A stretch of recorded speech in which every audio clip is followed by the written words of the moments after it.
हरे कृष्णा. आजच्या भागवत कथेमध्ये सर्व भक्तांचं स्वागत आहे.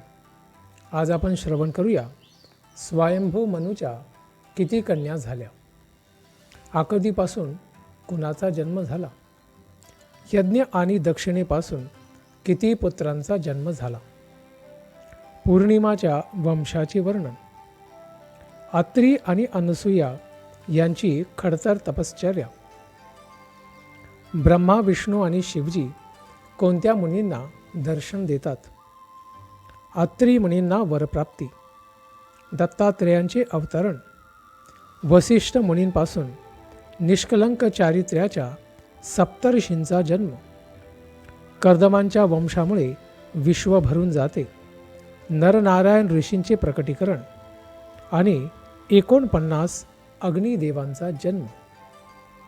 मैत्रेय ऋषी म्हणाले, स्वयंभू मनूंनी आपली पत्नी शतरूपा हिच्यापासून 3 कन्यांना जन्म दिला. त्यांची नावं आकुती, देवहूती आणि प्रसूती. आकुतीला 2 भाऊ झाले. तथापि भाऊ असतानाही सम्राट स्वयंभू मनूंनी तिचा प्रजापती रुची यांच्याशी विवाह संपन्न केला आणि अशी अट घातली की तिला झालेला पुत्र मनूचा पुत्र म्हणून परत दिला जावा, ज्याला मातृका किंवा पुत्रिका धर्म असे म्हणतात, ज्यामध्ये पुत्रीला प्राप्त होणारा पुत्र हा सासऱ्याकडे जातो, अर्थात मुलीच्या वडिलांकडे परत जातो. स्वयंभू मनूंनी आपली पत्नी शतरूपा हिच्याशी विचार विनिमय करून हा सर्व निर्णय घेतला. तर पूर्वीच्या काळामध्ये पत्नीला सर्व प्रकारच्या महत्त्वाच्या निर्णयांमध्ये समाविष्ट केलं जायचं. त्यांचं मत घेऊनच पती सर्व निर्णय घेत असे. रुची हे आपल्या ब्राह्मणी गुणांमुळे अतिशय सामर्थ्य संपन्न होते आणि त्यांची प्रजापती म्हणून नेमणूक झालेली होती. त्यांनी आपली पत्नी आकुती हिच्यापासून एका कन्येस आणि एका पुत्राला जन्म दिला. आकुतीपासून जन्मलेल्या 2 मुलांपैकी एक मुलगा होता व तो साक्षात विष्णूर यज्ञ स्वरूपद्रिक, साक्षात भगवंत विष्णूंचाच अवतार होता. भगवान श्री विष्णूंचेच यज्ञ हे नाव त्याला देण्यात आले. आणि दुसरी मुलगी होती ती भगवान श्री विष्णूंची शाश्वत सहचारिणी, अर्थात भाग्यदेवी लक्ष्मी हिचाच अंशावतार होती. जरी ते भाऊ बहीण म्हणून प्रकट झाले तरी शाश्वतरित्या त्यांचा संबंध हा पती पत्नी असाच होता. स्वयंभू मनूंनी अत्यंत आनंदित होऊन यज्ञ नावाच्या त्या सुंदर मुलाला स्वगृही आणले आणि त्यांचे जावई रुची यांनी दक्षिणा नामक कन्येस आपल्याकडे ठेवले. यज्ञातील विधिविधानांचे स्वामी असलेल्या भगवंतांनी नंतर दक्षिणेशी विवाह केला, कारण ती भगवंतांना पती म्हणून प्राप्त करण्यासाठी अति उत्सुक होती. भगवंतांनीही अतिशय प्रसन्न होऊन या पत्नीपासून पुढे 12 पुत्रांना जन्म दिला. यज्ञ आणि दक्षिणा यांच्यापासून 12 पुत्रांची नावं पुढील प्रमाणे आहेत: तोष, प्रतोष, संतोष, भद्र, शांती, इडस्पती, इध्म, कवी, विभू, स्वह्न, सुदेह आणि रोचन. स्वयंभू मनूंच्या काळामध्ये हे सर्व पुत्र तुषित या एकत्रित नावाने ओळखले जातात. या सर्व देवतांना एकत्र असं तुषित म्हणतात.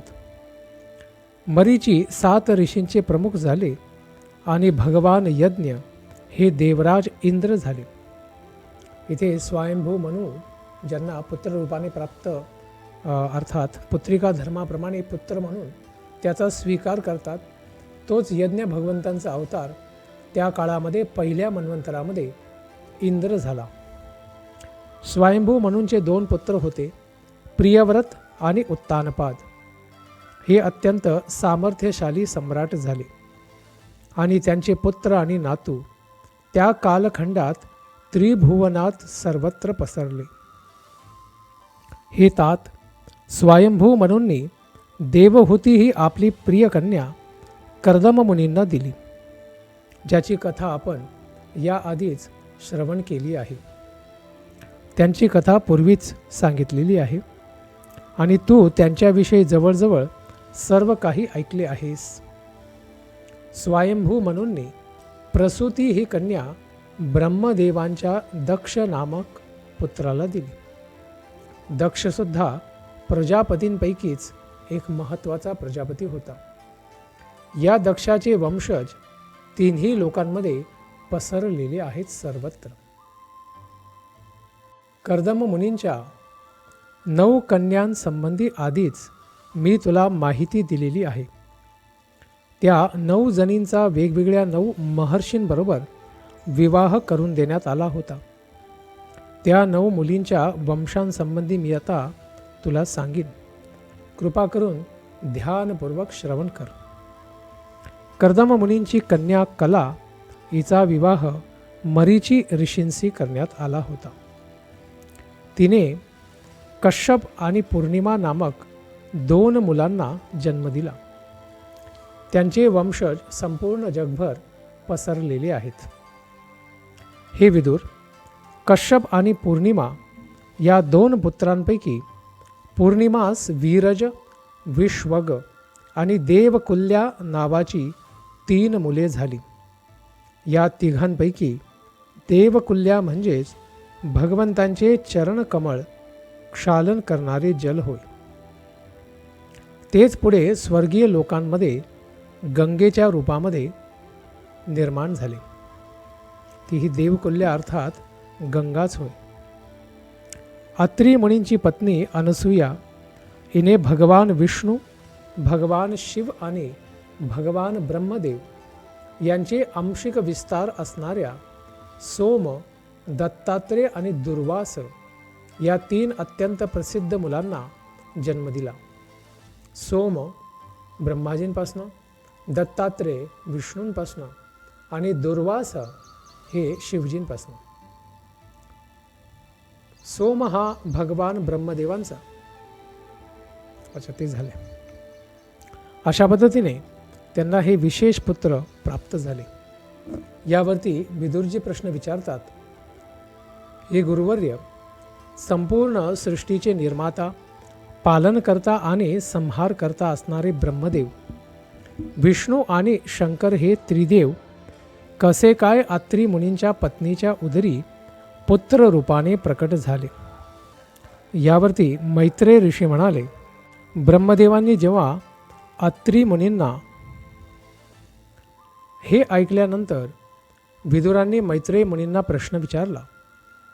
गुरुवर्य, संपूर्ण सृष्टीचे निर्माता, पालनकर्ता आणि संहारकर्ता असणारे ब्रह्मदेव, विष्णू आणि शंकर हे त्रिदेव कसे काय अत्री मुनींच्या पत्नीच्या उदरी पुत्र रूपाने प्रकट झाले?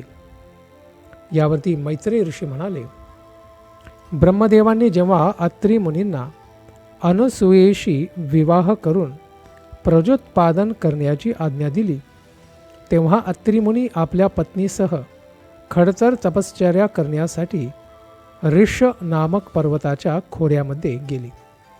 तपस्या करण्यासाठी वनामध्ये जाणं हे आधीपासूनच याचा पायंडा घालण्यात आलेला आहे.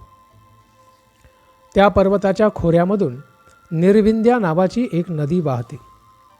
त्या नदीच्या काठावर अनेक वृक्ष आणि पलाश पुष्पे लागलेली इतरही अनेक प्रकारची झाडे आहेत.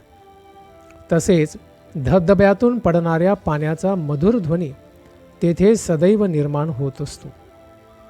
ते पती-पत्नी त्या निसर्गरम्य ठिकाणी पोहोचले. तेथे त्या महर्षींनी प्राणायाम या योग पद्धतीच्या अभ्यासाद्वारे मन संयमित केले. कारण मन हे प्राणाद्वारे चलायमान होते. त्यामुळे प्राणायाम विधीद्वारे या वायूंना, प्राणाला संयमित करून मनालाही नियंत्रित करता येते आणि त्यायोगे सर्व आसक्तींवर त्यांनी विजय मिळविला. वायू व्यतिरिक्त इतर काहीही भक्षण न करता ते 100 वर्षांपर्यंत तेथे एकाच पायावर उभे राहिले. अत्री मुनी विचार करीत होते, मी ज्यांचा आश्रय घेतला आहे ते जगताचे स्वामी अगदी त्यांच्यासारखाच पुत्र मला देण्याची कृपा करण्यास प्रसन्न होत. अशा प्रकारे त्यांनी प्रार्थना केली. अत्री मुनी जेव्हा उग्र तपश्चर्या करण्यात मग्न झालेले होते तेव्हा त्यांच्या प्राणायामाच्या अभ्यासाच्या प्रभावामुळे एक प्रखर अग्निज्वाला त्यांच्या मस्तकामधून बाहेर आली आणि ती ज्वाला त्रिभुवनातील 3 प्रमुख देवतांनी बघितली. त्यावेळी अत्री मुनींच्या आश्रमात 3 देव आले. त्यांच्या समवेत अप्सरा, गंधर्व, सिद्ध, विद्याधर आणि नाग यांसारखे स्वर्गलोकांतील निवासी सुद्धा होते. अशा रीतीने आपल्या तपश्चर्येच्या प्रभावाने प्रसिद्ध झालेल्या त्या महर्षींच्या आश्रमामध्ये त्यांनी प्रवेश केला. अत्री ऋषी एका पायावर उभे राहिले होते, परंतु ज्या क्षणी त्यांनी पाहिले की 3 प्रमुख देव आपल्या समोर अवतरले आहेत, त्या क्षणी त्या सर्वांना एकत्रित पाहून ते इतके अत्यानंदित झाले की अपार कष्ट होत असूनसुद्धा ते एका पायावरच त्यांच्याकडे गेले. निरनिराळ्या म्हणजे बैल, बैलावरती शिवजी, हंसवरती ब्रह्माजी आणि गरुडजीवरती भगवान विष्णू बसलेल्या त्या 3 देवतांची नंतर त्यांनी प्रार्थना करण्यास प्रारंभ केला. त्या देवतांनी आपल्या हातामध्ये शिवजींनी डमरू धरला होता, ब्रह्माजींनी कुशागवत आणि भगवंत विष्णूंनी चक्र धारण केले होते. एखाद्या दंडाप्रमाणे खाली पडून त्यांनी त्यांना साष्टांग दंडवत प्रणाम केला. त्या ऋषींनी त्यांना आपली आदरांजली वाहिली. हे 3 देव आपल्यावरती कृपावंत झालेले बघून अत्री ऋषींना फारच आनंद झाला.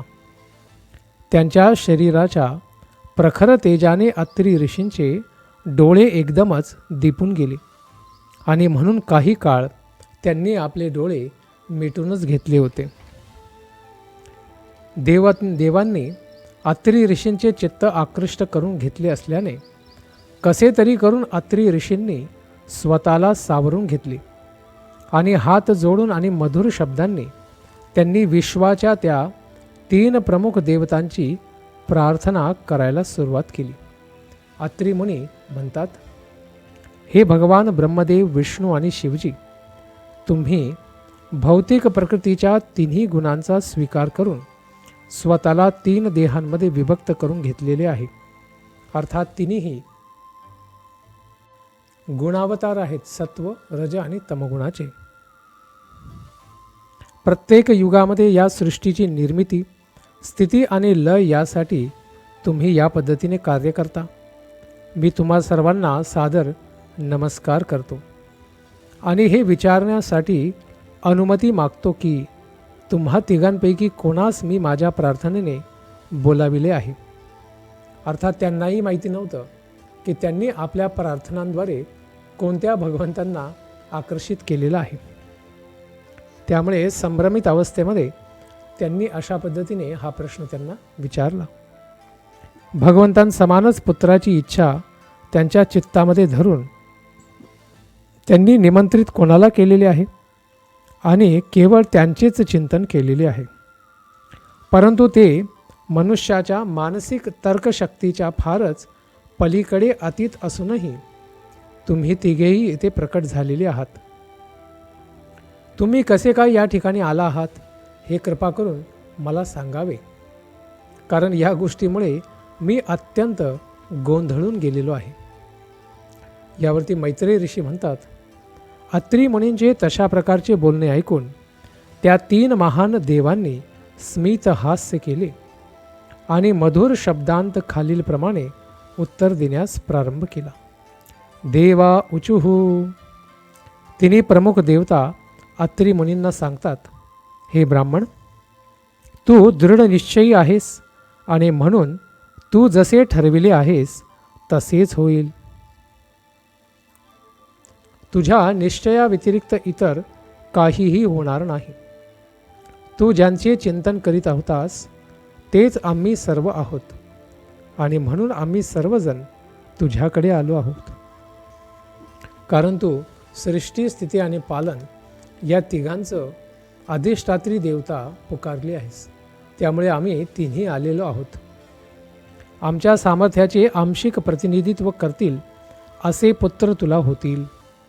अर्थात विष्णूंची शक्ती, ब्रह्माजींची शक्ती आणि शिवजींची शक्ती, तिन्ही शक्ती तिथे पुत्ररूपाने अत्री मुनींना प्रकट होतील. आणि तुझे कल्याण इच्छित असल्याकारणाने ते पुत्र जगभर तुझ्या कीर्तीचा महिमा सर्वत्र वाढवितील. अशा प्रकारे ते पती पत्नी पाहत असताना अत्री मुनींना इच्छित वर देऊन ब्रह्मा, विष्णू आणि महेश्वर हे प्रमुख तीन देव त्या स्थानापासून अंतर्धान पावले. त्यानंतर ब्रह्मदेवांच्या आंशिक प्रतिनिधित्वापासून चंद्रदेवाचा, सोमदेवाचा जन्म झाला. विष्णूंच्या आंशिक प्रतिनिधित्वापासून महान योगी दत्तात्रेयांचा जन्म झाला. शंकरांच्या आंशिक प्रतिनिधित्वापासून दुर्वास मुनींचा जन्म झाला. आता अंगिरा मुनींच्या पुत्रांविषयी तू माझ्याकडून जाणून घे. अंगिरा मुनींची पत्नी श्रद्धा हिने सिनीवाली, कुहू, राका तसेच अनुमती नामक 4 कन्यांना जन्म दिला. या 4 कन्यांव्यतिरिक्त तिला इतरही 2 पुत्र झाले. त्यांच्यापैकी एक होता उथत्य तर दुसरा होता विद्वान पंडित बृहस्पती. पुलत्स्य मुनींनी आपली पत्नी हवीरभू हिच्यापासून अगस्त्य नामक पुत्रास जन्म दिला व हाच पुत्र पुढील जन्मी दहनाग्नी म्हणून झाला. या पुत्राव्यतिरिक्त त्यांनी विश्रवा नामक आणखी एका संत वृत्तीच्या आणि अतिसामर्थ्याने संपन्न मुलाला जन्म दिला. विश्रवाला 2 पत्न्या होत्या. ईडविडा ही त्यांची पहिली पत्नी. तिच्यापासून यक्षराज कुबेराचा जन्म झाला. आणि केशिनी ही त्यांची दुसरी पत्नी होती. तिच्यापासून महान रावण, कुंभकर्ण आणि विभीषण या 3 पुत्रांचा जन्म झाला. पुलह ऋषींची पत्नी गती हिने कर्मश्रेष्ठ, वर्यान आणि सहिष्णू या 3 पुत्रांना जन्म दिला आणि हे 3ही पुत्र महान ऋषी झाले. क्रतूंची पत्नी क्रिया हिने वालखिल्य नामक 60,000 महान ऋषींना जन्म दिला. हे सर्व ऋषी आध्यात्मिक ज्ञानामध्ये अतिशय प्रगत होते आणि अशा ज्ञानामुळे त्या सर्वांचे देह दैदिप्यमान झाले होते. महर्षी वशिष्ठांनी कधीकधी अरुंधती या नावानेही ओळखल्या जाणाऱ्या ऊर्जा या आपल्या पत्नीपासून 7 निष्कलंक महर्षींना जन्म दिला. या सप्तर्षींमध्ये चित्रकेतू हे प्रमुख ऋषी होते. या 7 ऋषींची नावे पुढील प्रमाणे आहेत. चित्रकेतू, सुरोची, वीरजा, मित्र, उल्बण, वसु, बृद्यान आणि द्युमान. वसिष्ठांच्या दुसऱ्या पत्नीपासून इतरही काही सामर्थ्य संपन्न पुत्र जन्मास आले. अथर्वा ऋषींची पत्नी चित्ती हिने दध्यंज नावाचे श्रेष्ठ व्रत स्वीकारून अश्वशिरा नावाच्या पुत्रास जन्म दिला, ज्यांना दधीची मुनीही म्हणतात. आता तू माझ्याकडून भृगु ऋषींच्या वंशजांविषयी ऐक. महर्षी भृगु अतिशय शक्तिशाली होते. ख्याती नामक आपल्या पत्नीपासून त्यांनी धाता आणि विधाता या 2 पुत्र आणि श्री नावाच्या एका पुत्रीला जन्म दिला. त्यांची कन्या श्री ही भगवंतांच्या भक्तीमध्ये अतिशय समर्पित होती. मेरू ऋषींना आयती आणि नियती नामक 2 कन्या होत्या आणि त्यांनी या दोघींचा विवाह धाता आणि विधाताशी करून दिला. आयती आणि नियती या दोघींनी मृकंड आणि प्राण या 2 पुत्रांना जन्म दिला. मृकंडांपासून मार्कंडेय मुनींचा जन्म झाला आणि प्राणांपासून वेदशिरा मुनींचा जन्म झाला. वेदशिरा मुनींना उषणा शुक्राचार्य नावाचा पुत्र झाला आणि तो कवी या नावानेही ओळखला जातो. अशा रीतीने शुक्राचार्य म्हणजे कवीसुद्धा भृगु कुळातीलच वंशज होते. हे विदुर, अशा प्रकारे विश्वातील लोकसंख्या या ऋषींच्या वंशजांकडून आणि कर्दम मुनींच्या मुलींकडून वाढत गेली. जो कोणी श्रद्धेने या कुळाचे वर्णन ऐकतो तो सर्व पापकर्मांच्या परिणामांपासून मुक्त होतो. मनुच्या इतर कन्यांपैकी प्रसूती म्हणून ओळखल्या जाणाऱ्या कन्येने ब्रह्मदेवांच्या दक्ष नामक पुत्राशी विवाह केला. दक्षाने आपली पत्नी प्रसूती हिच्यापासून कमळासमान डोळे असलेल्या 16 लावण्यवती कन्यांना जन्म दिला. या 16 13 जणींचा विवाह त्याने धर्माशी आणि एकीचा विवाह अग्नीशी करून दिला. उर्वरित 2 कन्यांपैकी 1 कन्या त्याने पितृलोकास दान दिली आणि ती तेथे सुखपूर्वक निवास करू लागली आणि दुसरी कन्या पापी लोकांचा भवबंधनातून उद्धार करणाऱ्या भगवान शिवजींना दिली.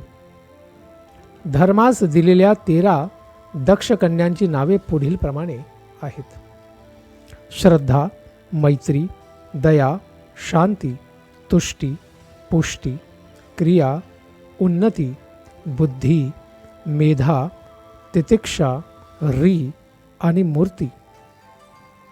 या 13 कन्यांनी खालीलप्रमाणे मुलांना जन्म दिला: श्रद्धेने शुभला, मैत्रीने प्रसाद, दयेने अभय, शांतीने सुख, तुष्टीने मूद, पुष्टीने स्मय, क्रियेने योग, उन्नतीने दर्प, बुद्धीने अर्थ, मेधाने स्मृती, तितिक्षेने क्षेम, रीने प्रश्रयास जन्म दिला. सर्व आदरणीय गुणांचे भांडार असणाऱ्या मूर्तीने भगवान श्री नरनारायण ऋषींना जन्म दिला. नरनारायण या विशेष अवतारासंबंधी समयी संपूर्ण जग आनंदमय झाले. प्रत्येकाचे मन अतिशय शांत झाले आणि अशा प्रकारे सर्व दिशांमधील नद्या, वायू आणि पर्वतसुद्धा आल्हाददायक झाले. स्वर्गलोकातून वाद्यघोष चालू झाला आणि स्वर्गातील निवाशांनी आकाशातून सर्व लोकांवरती पुष्पवृष्टी केली. गंधर्व, किन्नर या स्वर्गनिवाशांनी गाण्यास प्रारंभ केला. स्वर्गलोकातील सुंदर अप्सरांनी नृत्य केले आणि अशा प्रकारे नरनारायण ऋषी यांच्या अवतारासमयी सर्वत्र परममंगलमय चिन्हे दिसू लागली. नेमक्या त्याच वेळी ब्रह्मदेवांसारख्या श्रेष्ठ देवांनी देखील आदरपूर्वक प्रार्थनांनी स्तवन केले. सर्व देवता म्हणाले, दिव्य पुरुषोत्तम भगवंतांना आम्ही सादर नमस्कार करतो. पुरुषाय नमः परस्मै.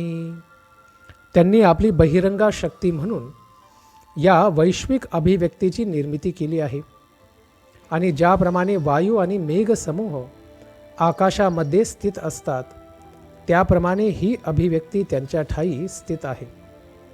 हे पुरुषोत्तम भगवंत आता धर्माच्या घरी नरनारायण ऋषींच्या रूपाने अवतरित झालेले आहेत, जे केवळ अधिकृत वैदिक शास्त्रांद्वारे जाणले जातात आणि ज्यांनी संपूर्ण विश्वातील सर्व संकटे नष्ट करण्यासाठी शांती आणि समृद्धी निर्माण केली आहे. ते पुरुषोत्तम भगवंत दया करून आम्हा सर्व देवांवरती आपला कृपा कटाक्ष टाकोत. त्यांची कृपा आणि त्याचा कटाक्ष भाग्यदेवी लक्ष्मीचे निवासस्थान असणाऱ्या निष्कलंक कमळाचे सौंदर्यही हरवून टाकत असतात. मैत्री ऋषी म्हणाले, हे विदुर, देवतांनी नरनारायण ऋषी म्हणून अवतरित झालेल्या भगवंतांची स्तुतीसहित अशा प्रकारे अर्चना केली. त्यानंतर त्यांच्यावरती कृपा कटाक्ष टाकून भगवंत गंधमादन पर्वताच्या दिशेने निघून गेले.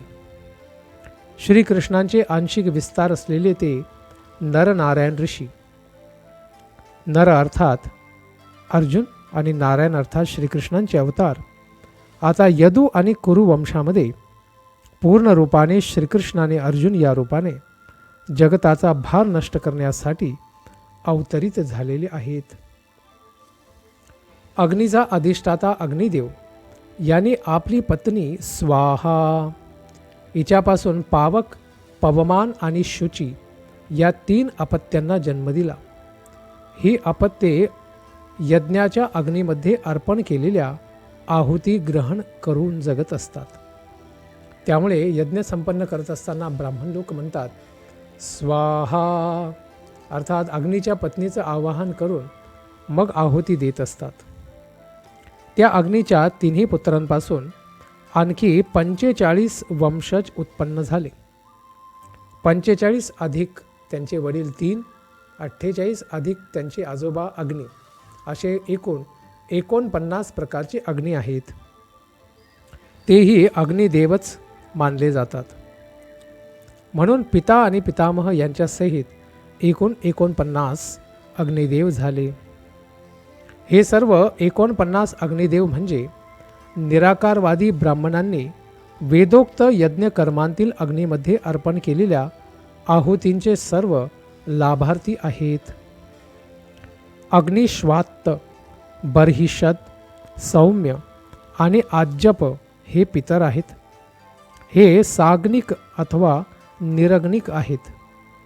दक्षाची कन्या स्वधा ही या सर्व पितरांची पत्नी झालेली आहे. पितरांशी विवाह झालेल्या स्वधा या दक्ष कन्येने वयुना आणि धारिणी या 2 कन्यांना जन्म दिला. या दोन्ही कन्या निर्विशेषवादी होत्या आणि दिव्य आणि वैदिक ज्ञानामध्ये सर्वथा पारंगत होत्या. सती नावाची 16वी कन्या भगवान शिवजींना पत्नी म्हणून दान करण्यात आली. ती जरी निष्ठेने आपल्या पतीची सर्वथा सेवा करीत होती तरी तिला पुत्रप्राप्ती काही होऊ शकली नाही. याचे कारण असे झाले की सतीचा पिता दक्ष हा भगवान शिवजी यांचा निर्दोष असूनही अपशब्दाने त्यांचा सदैव अपमान करीत असे. सतीच्या जन्मामध्ये असा कोणता बिकट प्रसंग आला की ज्याच्यामुळे तिला स्वतःच्या शरीराचा दाह करून आत्महत्या करावी लागली. या दिव्य प्रसंगाचं आपण श्रवण करूया येणाऱ्या सत्रामध्ये. धन्यवाद. हरे कृष्ण.